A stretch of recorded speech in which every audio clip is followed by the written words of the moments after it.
Hello students, I am Shivam Sahu. आज जो हम बात करने वाले हैं class 10th chapter number 3 linear equation in two variable question number first की। ओके, तो देखिए इस चैप्टर को स्टार्ट करने के पहले सबसे पहले इसका बेसिक इंट्रोडक्शन पार्ट मतलब इसका बेसिक मीनिंग समझ लेते कि इस चैप्टर का मीनिंग क्या है। ओके, तो देखिए सबसे पहले इस चैप्टर का आप नाम देखिएगा, ये लिखा हुआ है linear equation in two variable. Okay, सबसे पहले यहाँ पर लिखा हुआ है लीनियर इक्वेशन। तो यहाँ पर आप ये समझिए कि लीनियर इक्वेशन का मतलब क्या होता है। लीनियर इक्वेशन का मतलब क्या होता है, जिसकी पावर कितनी होती है, पावर इज 1। लीनियर इक्वेशन का मतलब क्या होता है, जिसकी पावर कितनी होती है, 1। लीनियर इक्वेशन आपको पढ़ना है इन कितने वेरिएबल में पढ़ना है, 2 वेरिएबल। अब यहाँ पे वेरिएबल्स क्या होते हैं, तो वेरिएबल आप मान लीजिए एक्स एंड वाई। ओके, तो यहाँ पर आप देखिए लीनियर इक्वेशन आपको पढ़ना तो है जिसकी पावर 1 होती है, पर कितने वेरिएबल में पढ़ना है, एक्स एंड वाई के वेरिएबल में। ओके, 2 वेरिएबल्स के फॉर्म में। तो मान लीजिए जैसे ये लिखा हुआ है 100x plus 50y is equal to 200। ये आपको इक्वेशन गिवन है। आपने देखा इस इक्वेशन में, ये जो इक्वेशन है इस इक्वेशन के अंदर कितने वेरिएबल आ रहे हैं, 2 वेरिएबल, एक तो x और दूसरा क्या है, y। अब इनकी पावर कितनी है, x की भी पावर 1 है, y की भी पावर जो है वो कितनी है, 1 है। तो इसका मतलब ये लीनियर इक्वेशन तो हो गई और वेरिएबल कितना आएगा, 2। इसीलिए इस इक्वेशन को क्या बोलेंगे आप, linear equation in 2 variable. Okay, जहां पर लीनियर इक्वेशन मतलब जो कि वेरिएबल की पावर कितनी होती है, 1 1, तो उसे अपन क्या बोलते हैं, लीनियर इक्वेशन। और जहां पर 2 वेरिएबल का यूज हो जाए तो उस पूरी इक्वेशन को आप क्या बोलते हैं, लीनियर इक्वेशन इन 2 वेरिएबल। इससे भी आप लीनियर इक्वेशन बोल सकते हैं x plus y is equal to 20, because in this equation there are 2 variables x and y and the power of the variables is 1 and 1. So this is also a linear equation. Okay, तो देखिए इसका basic meaning तो समझ में आ गया कि इस chapter का मीनिंग क्या होता है। ओके, अब यहाँ पर इसके क्वेश्चंस देखते हैं। यहाँ पर अपन देखेंगे एक्सरसाइज 3.1 का क्वेश्चन नंबर फर्स्ट। अब आप देखिए क्वेश्चन नंबर फर्स्ट क्या लिखा हुआ है। Question number first is a word problem. तो यहाँ पर क्या लिखी हुई है देखिएगा, Aftab tales his daughter 7 years ago I was 7 times as old as you। Aftab अपने डॉटर को बोलता है 7 years ago I was 7 times as old as you and also 3 years from now I shall be 3 times as old as you will be represent this situation algebraically and graphically। ध्यान से समझिएगा आप, देखिए ये आपकी वर्ड प्रॉब्लम है और आपको रिप्रेजेंट करने का बोला है कि इसे एल्जेब्रिकली भी बताना और इसे ग्राफिकली भी बताना। तो ध्यान से समझिए, एक क्वेश्चन बस ध्यान से समझ लीजिएगा तो आपको सारी वर्ड प्रॉब्लम समझ में आ जाएंगी। ओके, तो यहाँ पर आप देख लीजिए, आप देखेंगे यहाँ पर, आप देखिए यहाँ पर आपका जो चैप्टर का नाम था वो क्या है, linear equation in 2 variable. Okay, यहाँ पर 2 वेरिएबल की हमेशा बात होंगी। तो आप जब भी वर्ड प्रॉब्लम करें तो आप हमेशा ये ध्यान रखें कि वर्ड प्रॉब्लम के अंदर किन 2 चीजों की बात हो रही है। तो यहाँ पर बोला गया है आफ्ताब टेल्स हिज डॉटर, तो इसका मतलब आफ्ताब और उसके डॉटर की बात हो रही है। तो इसका मतलब let the Aftab age be x और फिर let the daughter age be y. आपने आफ्ताब की एक्स को एक्स मान लिया है और डॉटर की जो एज है उसको क्या मान लिया है, वाई। अब देखिएगा यहां पर क्या होता है, फर्स्ट सेंटेंस पढ़ के फर्स्ट इक्वेशन बनती है, सेकंड सेंटेंस पढ़ के सेकंड इक्वेशन बनती है। अब ध्यान समझिए, यहां पर लिखा हुआ है Aftab tales his daughter 7 years ago। 7 years ago मतलब 7 years पहले। तो यहां पर आप देखिए आपको बोला गया है 7 years एगो, 7 years एगो बोला गया है। एगो मतलब होता है यहाँ पर माइनस करना। ओके, तो यहाँ पर जैसे आफ्ताब और डॉटर की जो एज है, मान लीजिए प्रेजेंट की एज है, ये कब की एज है, प्रेजेंट की। तो प्रेजेंट की एज है एक्स एंड वाई है। यदि 7 years एगो में बात करेंगे तो आफ्ताब की जो एज होगी वो क्या हो जाएगी, x माइनस 7, क्योंकि 7 माइनस हो जाएगा। और जो डॉटर जो रहेगी उसकी एज कितनी हो जाएगी, y माइनस 7। तो इस तरीके से दोनों में क्या क्या हो जाएगा, -7 हो जाएगा। ओके, अब यहां पर लिखा है 7 years एगो, तो 7 years एगो मतलब दोनों में 7 माइनस कर दिया है। अब आपको बोला गया है I was 7 times as old as you। आई मतलब कौन है, आफ्ताब अपनी डॉटर को बोल रहा है आई वॉज। आई मतलब कौन है, आफ्ताब। तो आफ्ताब क्या है यहाँ पर, x माइनस 7। तो आई फिर लिखा हुआ है वॉज, आई वॉज का मतलब जितनी भी ग्रामर यहाँ पर यूज होगी वो क्या होगा, इक्वल।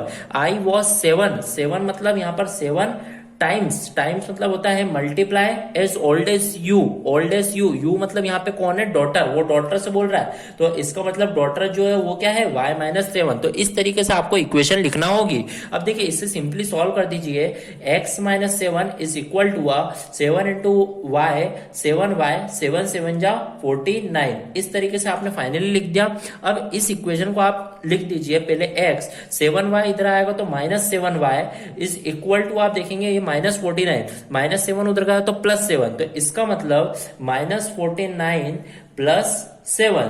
तो फाइनली जो आप इक्वेशन आप आपकी बोल सकते हैं यहाँ पर x-7y इज इक्वल टू -42। तो यहाँ पर जो आप इक्वेशन बोल सकते हैं वो होगी x-7y is equal to -42। So this is our equation number first. Okay, समझ में आया यहाँ पर x-7y इज इक्वल टू -42, यह आपकी क्या है, फर्स्ट इक्वेशन है। ओके, अब अपन बढ़ते हैं अपने नेक्स्ट सेंटेंस की ओर। आपने फर्स्ट सेंटेंस पढ़ा और फर्स्ट इक्वेशन बना ली है। अब देखिएगा आगे बढ़ते हैं, ऑल्सो 3 ईयर फ्रॉम नाउ। अब बोला अभी बात काय की हुई थी 7 ईयर एगो, तो 7 ईयर एगो का कंसेप्ट 7 माइनस करके इस तरीके से करा। अब यहाँ पर बोला गया है ऑल्सो 3 ईयर फ्रॉम नाउ।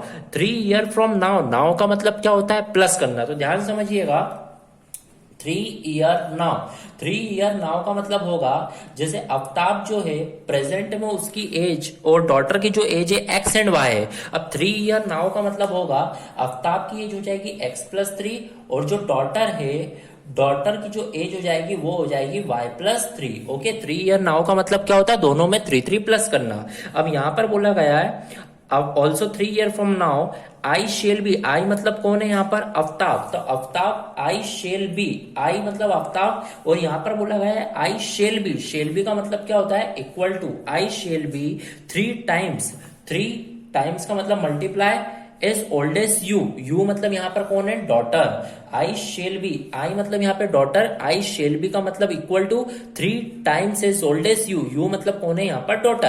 तो इसका मतलब यहाँ पर x+3 is equal to 3 into y 3y 3 3 जा 9। तो इस तरीके से आप देखेंगे x+3 is equal to 3y + 9। तो यहाँ पर x पहले लिखें, 3y इधर आएगा -3y इज इक्वल टू 9 + 3 उधर का -3, तो x - 3y is equal to 6। तो this is our equation number second, x - 3y is equal to 6। Okay, this is our equation number second. तो आपको बोला गया था रिप्रेजेंट दिस सिचुएशन एल्जेब्रिकली, तो आपको बोला गया था कि ये जो सिचुएशन आपको दी गई है एल्जेब्रिकली बताना है। तो आपको एल्जेब्रिकली का मतलब क्या होता है, जो भी आप सेंटेंस पढ़ के उसे एक्स एंड वाई के फॉर्म में बताते हैं उसे आप बोलते हैं एल्जेब्रिकली फॉर्म। तो this is our equation number first and second is our algebraical form. Okay, अब आपको बोला गया है represent this situation algebraically and graphically भी बताना है। तो आपने एल्जेब्रिकली तो यहाँ पर बता दिया है, अब ग्राफिकली बता देते हैं। तो यहाँ पर देखिए ये एल्जेब्रिकली हो गया,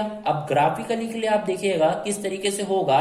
तो आप देखिए ग्राफिकली के लिए फर्स्ट इक्वेशन आपको गिवन है x - 7 is equal to -42। Okay, ये आपको फर्स्ट इक्वेशन गिवन है। देखिए ग्राफिकली बहुत सिंपल है, ये आप पहले भी क्लास में 9th क्लास में पढ़ के आए हैं। आपने देखा कि आपको इक्वेशन गिवन है, ग्राफिकली फाइंड करना है। ग्राफिकली मतलब आपको यहाँ पे x की वैल्यू रखना है, y की वैल्यू फाइंड आउट होगी, x की वैल्यू कुछ और कुछ रखना, y की वैल्यू फाइंड आउट होगी। तो मैं यहाँ पर डायरेक्ट करूंगा, मैं यहाँ पर वैल्यू को पुटअप करके नहीं बताऊंगा। ओके, तो यहाँ पर आप ध्यान से समझिएगा, जैसे मैंने बोला कि मान लीजिए ये x है और यहाँ पर मैंने बोला ये y है।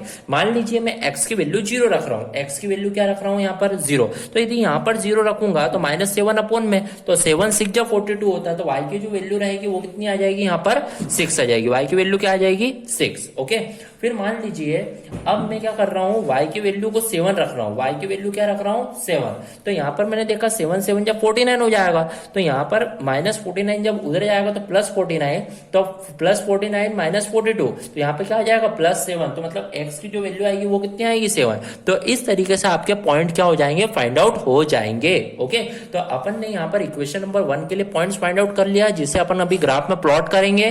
देन फिर अपन ने देखा अब सेकंड इक्वेशन आपको यहाँ पर गिवन है x minus 3y is equal to 6। यहाँ पर भी आपको क्या करना होगा, x और y की वैल्यू को पुट अप करके यहाँ पे पॉइंट्स फाइंड आउट करना होंगे।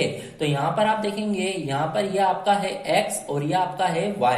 तो यहाँ पर आप देखिए, जैसे मान लीजिए मैं x की जगह पे यहाँ पे 0 पुट करता हूँ, 0 पुट करा है यहाँ पर, तो -3 अपॉन में जाएगा, मतलब y की जो वैल्यू रहेगी वो आ जाएगी -2। क्या हो जाएगी, -2। ओके, अब मान लीजिए मैं y की वैल्यू 0 रख देता हूँ, तो x की वैल्यू क्या हो जाएगी, 6। तो x की वैल्यू यहाँ पर जो आ जाएगी वो कितनी आ जाएगी, 6 आ जाएगी। ओके, तो इस तरीके से आपको पॉइंट फाइंड आउट करना होंगे ग्राफिकली सॉल्व करने के लिए। अब आपने पॉइंट्स फाइंड आउट कर लिए हैं, अब आपको इसको ग्राफ में रिप्रेजेंट करना होगा। तो मैं यहाँ पर आपको कॉपी में ही ग्राफ कैसे रिप्रेजेंट करेंगे वो बता देता हूं।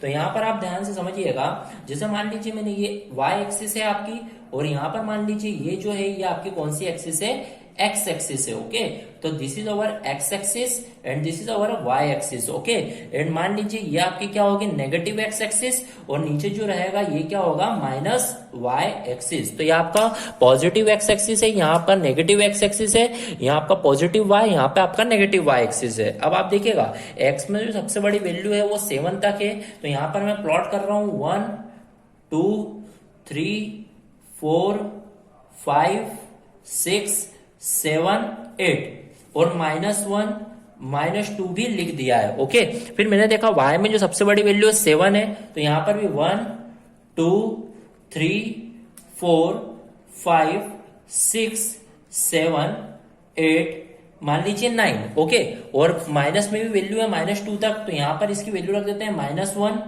-2 -3। ओके, तो इस तरीके से आपने लाइंस को प्लॉट कर दिया है।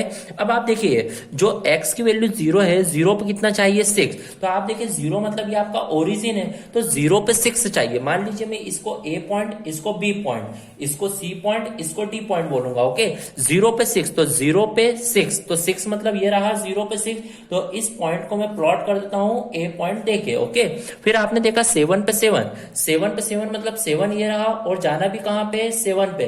तो आप देखिए 7 कहां है, ये रहा, तो 7 से गए यहां पर और 7 पे ही जाना है, तो मतलब ये वाला जो आपका पॉइंट रहेगा, ये पॉइंट कौन सा रहेगा, this is our B point. Okay, अब आपने दोनों पॉइंट को प्लॉट कर दिया है, तो अब इसको आप क्या कर दीजिए, ज्वाइन कर दीजिए। ओके, तो this is our equation number first.